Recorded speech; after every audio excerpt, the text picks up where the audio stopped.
اگر ہماری زمین جیسی 13 لاکھ زمینوں کو سورج کے اندر ڈال دیا جائے تو سورج کے اندر وہ زمینیں سما جائیں گی، کہ ہماری یہ کائنات 13.8 ارب سال پرانی ہے۔ کائنات 13.8 ارب سال پہلے ہی پھیلنا کیوں شروع ہوئی؟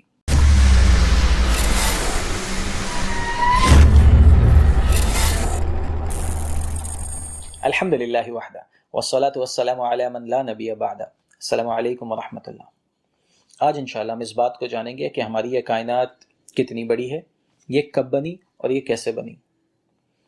دیکھیے، ہماری یہ کائنات کہ جس کے اندر ہم رہتے ہیں، یہ یونیورس، اس کے متعلق سائنسدان ہمیں بتاتے ہیں کہ اس میں 200 ارب 200 بلین کہکشائیں ہیں، گیلیکسیز ہیں،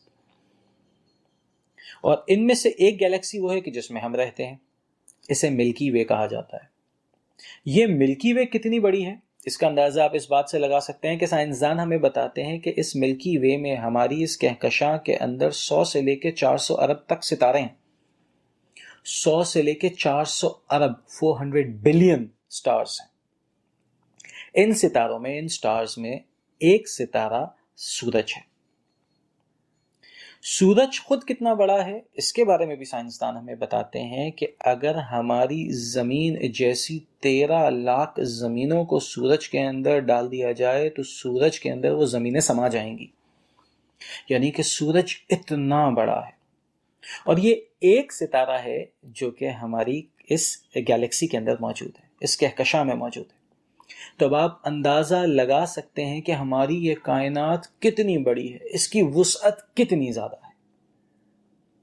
اس کائنات کے متعلق جو ایک نظریہ پہلے چلا آ رہا تھا 1929 سے پہلے، وہ نظریہ یہ تھا کہ یہ کائنات ہمیشہ سے ہے اور ہمیشہ رہے گی۔ اسے اسٹیڈی اسٹیٹ تھیوری کہتے ہیں۔ اور اگر ہم اہل علم کی زبان میں دیکھیں تو یہ کہا جا سکتا ہے کہ یہ کائنات قدیم ہے، جس کے معنی یہ ہے کہ یہ کائنات ہمیشہ سے ہے اور ہمیشہ رہے گی۔ لیکن 1929 کے اندر ایڈون ہبل نامی ایک سائنسدان نے اپنی کیلکولیشنز اور آبزرویشنز کے نتیجے میں اس بات کو ثابت کیا کہ یہ کائنات مستقل پھیل رہی ہے۔ اس کا مطلب یہ ہوا کہ ہماری زمین کے مقابلے میں جو دوسری کہکشائیں ہیں، جو دوسری آپ یوں سمجھ لیجئے باڈیز ہیں آسمان کی، وہ ان سے دور ہوتی چلی جا رہی ہیں۔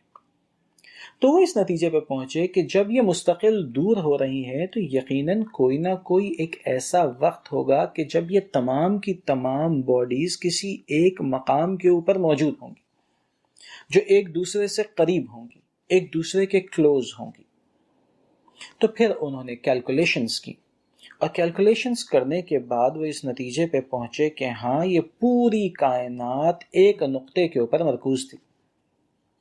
اسے آپ اگر ایک ایگزامپل سے، ایک مثال سے سمجھنا چاہیں تو بآسانی سمجھ سکتے ہیں کہ اگر آپ ایک بلون لیں، ایک غبارہ لیں اور اس کے اوپر کچھ مارکنگز لگا دیں قریب قریب، اور اس کے بعد اسے بلو کریں، اس میں پھونک ماریں، تو وہ جتنی مارکنگز ہیں وہ ایک دوسرے سے دور ہونی شروع ہو جائیں گی۔ تو آپ اس بات کو بآسانی سمجھ سکتے ہیں کہ جیسے ہی اس میں سے ہوا نکلے گی وہ واپس ایک دوسرے کے نقطے قریب آ جائیں گے۔ بالکل ایسے ہی یہ کائنات کسی ایک مقام سے شروع ہوئی ہوگی اور اس کے بعد یہ مستقل پھیلتی چلی جا رہی ہے۔ اتنی وسیع و عریض کائنات جب ایک نقطے کے اوپر موجود تھی تو اس نقطے کے بارے میں کہا جاتا ہے کہ اس وقت اس نقطے میں انفائنائٹ ڈینسٹی اور انفائنائٹ ٹیمپریچر تھا، لامحدود کثافت اور لامحدود درجہ حرارت۔ اور خود یہ کائنات تھی کتنی چھوٹی، سائنسدان اس کے بارے میں بھی بتاتے ہیں۔ اسٹیفن ہاکنگ کہتے ہیں کہ اگر آپ 1 سینٹی میٹر کے 1 ارب حصے کریں، 1 سینٹی میٹر ہم جانتے ہیں ایک 6 انچ کے اسکیل کے اندر 15 سے 16 سینٹی میٹرز ہوتے ہیں، تو اگر آپ ان میں سے 1 سینٹی میٹر لیں اور اس کے 1 ارب حصے کریں، 1 ارب حصے یعنی کہ 1 ڈیوائیڈڈ بائی 1 انٹو 10⁻⁹ آپ اس کے 1 ارب حصے کریں اور اس کے بعد ان میں سے 1 حصہ لے لیں اور اس 1 حصے کے 1 کھرب حصے کریں، یعنی کہ اس کو 1 ٹریلین سے ڈیوائیڈ کریں۔ 1 ٹریلین میں 12 صفر ہوتے ہیں۔ تو آپ کے پاس جو حصے 1 ٹریلین آئیں گے ان میں سے آپ ایک حصہ لے لیں اور اس کے بعد پھر اس کے دوبارہ 1 ٹریلین حصے کریں، تو جو چیز آپ کے ہاتھ آئے گی وہ ایک پلانک سائز ہوگا۔ کیونکہ اتنا چھوٹا یونٹ پہلے موجود نہیں تھا، لہٰذا سائنسدانوں کو یہ ایک نیا یونٹ ایجاد کرنا پڑا جسے وہ پلانک سائز کہتے ہیں۔ یعنی کہ یہ کائنات، اتنی وسیع و عریض کائنات ایک پلانک سائز کی تھی، اور وہ پلانک سائز کہ جس کے اندر لامحدود کثافت تھی، انفائنائٹ ڈینسٹی تھی، اور لامحدود حرارت تھی، انفائنائٹ ٹیمپریچر تھا۔ اس کے بعد یہ کائنات پھیلنی شروع ہوئی، جسے ہم بگ بینگ کہتے ہیں یا انفجار عظیم کہتے ہیں۔ یاد رکھیے، بگ بینگ کے بارے میں عمومی طور پہ ذہنوں میں یہ تصور آتا ہے کہ بگ بینگ کوئی بہت بڑا دھماکہ تھا، لیکن حقیقتاً سائنسدان ہمیں بتاتے ہیں کہ یہ دھماکہ نہیں تھا، یہ ایکسپلوژن نہیں تھا، یہ ایکسپینشن تھا، یہ پھیلاؤ تھا۔ لیکن چونکہ انفائنائٹ ٹیمپریچر تھا، انفائنائٹ ڈینسٹی تھی، لہٰذا اس کے پھیلاؤ کو دھماکہ کہہ دیا جاتا ہے۔ اب سائنسدانوں نے اس بات کی جانب توجہ کی کہ جب یہ کائنات ایک نقطے کے اوپر موجود تھی تو یقیناً پھر اس کائنات کی کوئی نہ کوئی عمر بھی ہوگی۔ تو اس عمر کو کیسے کیلکولیٹ کیا جائے؟ تو پھر سائنسدانوں نے اس بات کی جانب توجہ کی کہ یہ کائنات کس رفتار سے پھیل رہی ہے۔ جس رفتار سے یہ کائنات پھیل رہی ہے اس سپیڈ کو کیلکولیٹ کیا جائے، اور پھر کیلکولیشنز کر کے وہ اس نتیجے پر پہنچے کہ ہماری یہ کائنات 13.8 ارب سال پرانی ہے، 13.8 بلین ایئرز۔ 13.8 ارب سال پہلے ہماری یہ کائنات پیدا ہوئی، وجود میں آئی، اس نے پھیلنا شروع کیا۔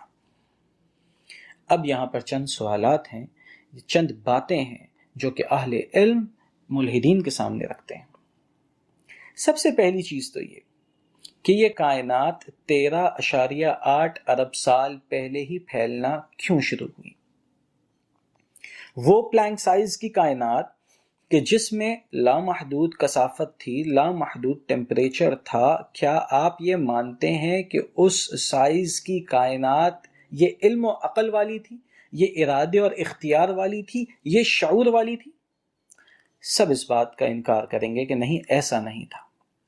تو پھر اب سوال یہ پیدا ہوتا ہے کہ یہ ایسی چیز کہ جس میں نہ علم تھا، نہ عقل تھا، نہ شعور تھا، نہ ارادہ تھا، اس نے خود اس بات کا فیصلہ کیسے کر لیا کہ مجھے 13.8 ارب سال پر پھیلنا، اس سے پہلے پھیلنا شروع کرنا ہے؟ اس 13.8 ارب سال پہلے کیوں نہیں، 13.8 ارب سال بعد کیوں نہیں؟ ایسا کیوں ہوا کہ 13.8 ارب سال پہلے یہ پھیلنا شروع کی، جبکہ یہ پلانک سائز لامحدود کثافت میں، لامحدود درجہ حرارت میں، انفائنائٹ ڈینسٹی اور انفائنائٹ ٹیمپریچر میں پہلے سے موجود تھا؟ تو کون سی ایسی چیز تھی کہ جس نے اس پلانک سائز کی کائنات کو 13.8 ارب سال پہلے پھیلنے پر مجبور کیا؟ وہ کہہ سکتے ہیں یہ محض اتفاق تھا۔ تب ہم ان سے یہ پوچھتے ہیں، ہم اس بات کو جانتے ہیں اور یہ عقلی اور علمی مشاہدہ ہے کہ اس کائنات میں کوئی بھی چیز بغیر کسی ارادے کے نہیں ہوتی۔ آپ جب کوئی بھی چیز تخلیق کرتے ہیں، کوئی بھی چیز ایجاد کرتے ہیں، تو اس کے پیچھے منصوبہ بندی ہوتی ہے، اس کے پیچھے پلاننگ ہوتی ہے، اس کے پیچھے علم اور عقل ہوتی ہے، اس کے پیچھے ارادہ ہوتا ہے۔ اس کے بغیر کوئی بھی چیز اس دنیا کے اندر نہیں بنتی۔ تو یہ کیسے ہو سکتا ہے کہ ایک چیز جو کہ بغیر عقل، بغیر ارادے، بغیر شعور، بغیر علم کے ہو، وہ خود بخود اتنی وسیع و عریض کائنات کو وجود بخش دے؟ یقیناً علم اور عقل اسی چیز کی جانب رہنمائی ہماری کرتا ہے کہ جب کوئی کام ہوا ہے، جب کوئی چیز ہوئی ہے، تو ایسی صورت میں اس کا کرنے والا بھی ہوگا۔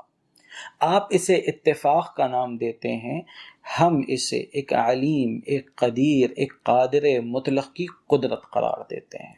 اور آپ خود سوچئے کہ عقل کے زیادہ قریب کون سی بات ہے کہ کسی چیز کا خود بخود بن جانا اتفاق سے، یا کسی چیز کا پلاننگ کے ساتھ، منصوبہ بندی کے ساتھ، ارادے کے ساتھ بننا، یہ عقل کے زیادہ قریب ہے، اور اس کا بنانے والا بھی موجود ہونا، یہ عقل کے زیادہ قریب ہے۔